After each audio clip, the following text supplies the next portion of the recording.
Welcome to our channel, ladies and gentlemen. I want to thank you for choosing our show today, and I want to believe that this video finds you well wherever you're watching us.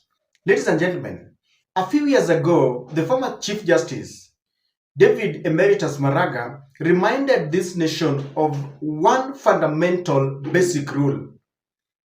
And he told us that if we wanted to have a great nation, then there were only three things that we had to obey. And this is what Maraga said, that the greatness of a nation lies, number one, in its fidelity to the constitution, number two, strict adherence to the rule of law, and number three, respect to God. And Maraga opined that if we obeyed those three, then we would have a great nation. But today, I'm sure from where you sit, you will agree with me that we don't have a great nation. And I want to demonstrate to you in this podcast that the reason why we don't have a great nation is because there is no fidelity to the constitution, there is no strict adherence to the rule of law, and number three, I don't think there is respect to God. We have a leadership that will pretend that they really value God, but they are not. Now, even those who supported William Ruto initially are now regretting, and they have started bashing out William Ruto and condemning especially his appetite to create very secret conduits of corruption. And today what is being discussed is the safety of workers' money. Over the past 2 weeks, there has been a discussion on whether the money that has been put into a pool in the name of NSSF, whether that money is safe.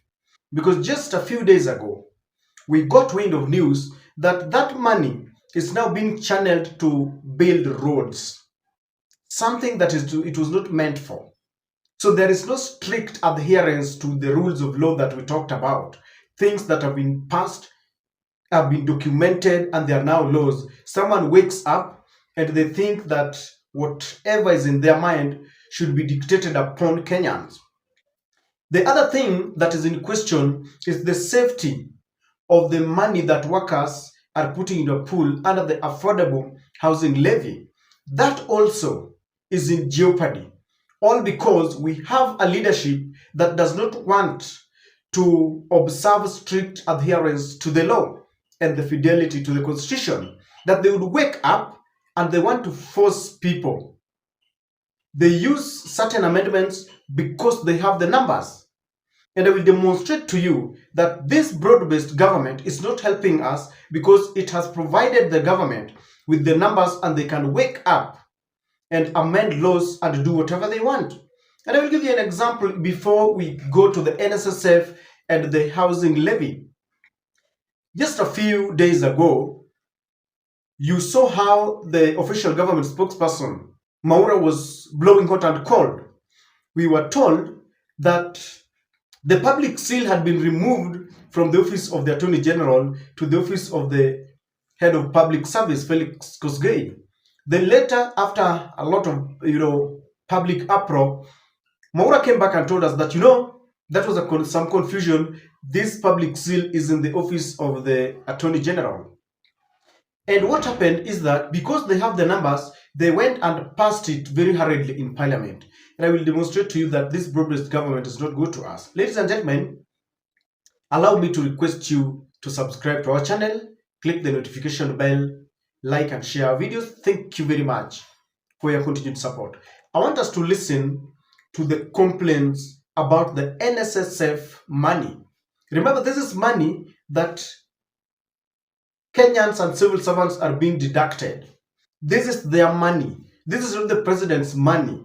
It belongs to the people who contributed, and it must be invested in accordance to the policies that guide the money. Then we will also listen to the complaints about the housing levy. Because I remember when William Ruto came up with this affordable housing, experts were asking just how safe is this money? In whose hands is your money safe? Kindly take a look at the NSSF and the housing levy, because when we come back, I will explain to you that there is a very ulterior motive, and William Ruto has just created another conduit of corruption that, if not checked, then later we are going to cry. Kindly take a look. Now, the proposed affordable housing regulations have sparked outrage among Kenyan workers who accuse the government of dishonesty and sneaking in self-serving amendments to the housing levy. The Central Organization of Trade Unions, COTU, warns that these recently adopted regulations could divert billions of shillings away from housing projects towards unrelated initiatives.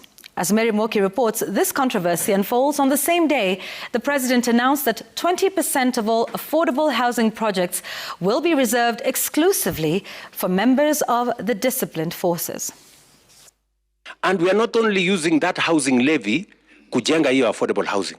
We are using it to build the markets. We have now 260 markets going on in Kenya. Those remarks by President William Ruto last week were the first indication that funds from the housing levy might be used for purposes other than affordable housing projects. President Ruto has drawn the ire of many Kenyans who are now accusing the government of contravening the Affordable Housing Act of 2024. The act clearly states that the Affordable Housing Fund should be used to finance, among other things, the design, development and maintenance of affordable housing and its associated social and physical infrastructure. Under the amended affordable housing regulations, housing levy funds may now be utilized to construct health facilities, pre-primary education centers, basic education centers, fire stations, police posts, social halls, markets and open spaces. Stakeholders argue all these fall outside the scope of what Kenyan workers were promised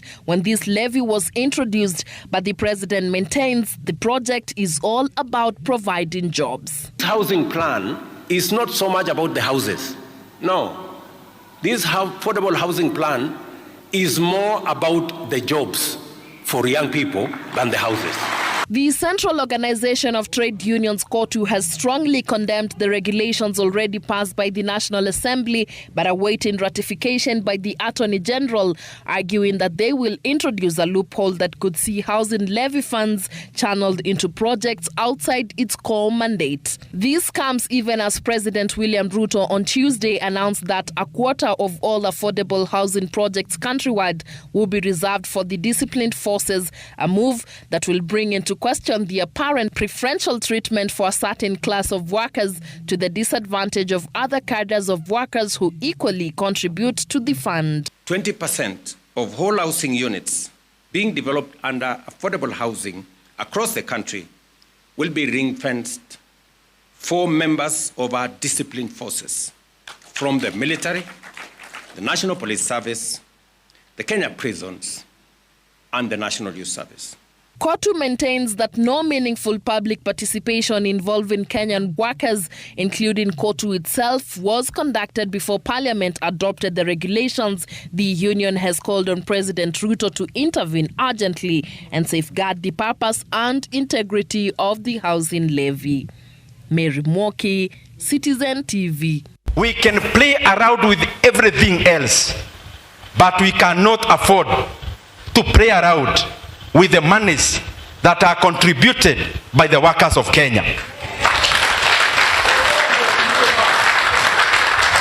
We are forcing NSSF to build roads in Kenya. NSSF, kazi yenu na kazi ya NSSF is to make sure that pesa ya workers ile inakuwa contributed, that it is optimally invested. And the only question NSSF must have, pesa ikikuwa invested, inaletea wafanyikazi faida gapi? Sasa tumeona kwa sababu iko upungufu kiasi, tumekopa mingi, now we are forcing NSSF to do public-private partnerships. Pesa ya wafanyikazi wa Kenya itumiwe kujenga barabara, ati watakuwa wanalipisha toll. I request humbly, tusiweke maneno ya utumizi wa pesa na mambo hayabatani na chata ya NSSF to force NSSF to do that which is not legal for them to do. If an investment opportunity is optimal, we would be seeing private sector investing in those opportunities. But because private sector wamefanya utafiti na wameona ya kwamba the returns on those projects are suboptimal, now we are forcing NSSF to invest money in big monies, in big projects, so that people can get their cut now. Then wafanyikazi wa Kenya waachwe kama pesa yao imetumika kwa njia ambayo haina faida. So William Ruto wants to dedicate a quarter of the affordable houses to the military, the Kenya Defence Forces. Of course, we respect the Kenya Defence Forces, but when you decide to dedicate and allocate a quarter of it, then one would question why all of them are civil servants. And this money is not given as favor. It is there, the houses are not given as favor. They are given courtesy of the contribution that they make. But I will tell you, William Ruto realizes that he has lost touch with the people of Kenya. And so he has to massage the KDF for his survival. That is the only way he can survive. Let me tell you, if you look at the presidents of East Africa today, that is exactly what they do. Museveni is working with the tankers. Mahali popote anaenda, anatembea na zile za wanajeshi. Suluhu the same. William Ruto the same. So once you've lost touch with the people of the nation, then you now want to massage the police and the military so that in the event that push comes to shove, then the people will help you. Of course, it's still not lost on us that the BBC confirmed that when Gen Zs stormed Parliament, there was a very clandestine combination of force from the Kenya Police and the Kenya Defence Forces. So it raises eyebrows that he wants to dedicate this to the military. Number two, they want to amend this law, and they have crafted it. It will go to Parliament. They want the affordable housing money, this levy, to start doing other things that they were not meant for. Let me tell you, the moment William Ruto came up with this plan, of course it was a continuation from Uhuru and all that, but when he came up with it, something tells me he knew exactly what he wanted. He already had a plan B. Hii isipowezekana tutafanya hii. The same way with the NSSF. Now the idea to force workers who contribute the housing levy to this money to go to other places has caught the attention of COTU, a Central Organization of Trade Unions. Secretary General Atwoli wrote a letter and is complaining, urging Parliament to reject this. They are complaining, COTU is complaining that they were not involved in the latest development where the government wants this money to start building roads, markets, I don't know what. Now, I want to tell you, because in every action that the government makes, especially this government of the UDA, then you know there is something that they are targeting. And that is exactly what I want us to look at. What exactly is William Ruto targeting by now trying to amend the laws to allow money that was meant to build houses to go to other things? Because just the other day you realize we were told that Raila had donated 5 hectares. And you don't know what is happening. I want to tell you this. Number one, I'm looking at misuse of independent institutions and misuse of the broad-based government, their numbers. Why? Parliament is supposed to be independent, but anytime the executive arm of the government comes up with a proposal, it is rubber stamped. They don't even look at the reason behind, what informs the decision to change certain policies, certain, rules. They just want to rubber stamp. In fact, they are not even going to look at the nitty-gritties. And this is misuse of independent institutions. In fact, our parliament is rotten. We needed to have a parliament that will, their role is oversight. They have really negated the role of oversight. They are not even performing their role of representation, because they are supposed to represent us, but they are representing the executive. And even the rules, the legislative part of their role is sabotaged because they are not independent. So this is like we've always complained, that there is no any independent institution in this country that is independent. I've always given you examples of even our judiciary, parliament, the DCI, NIS, the Office of the Public Prosecution. There isn't. The EACC, Ethics and Anti-Corruption. There is no independent institution. The independence is there on paper.